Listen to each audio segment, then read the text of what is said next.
Hey guys, so I keep getting the same question over and over again. Can I use Vbucks in order to gift the battle pass? So the quick answer is no. And that's because you guys have to actually use real money in order to gift the battle pass. You can buy it for yourself using Vbucks, but you cannot gift it using Vbucks.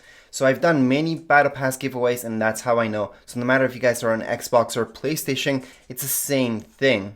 The process might be a little bit different in your PlayStation and your Xbox, but at the end of the day, you're still using real money in order to gift the battle pass. So I am sorry, there's really no way around this.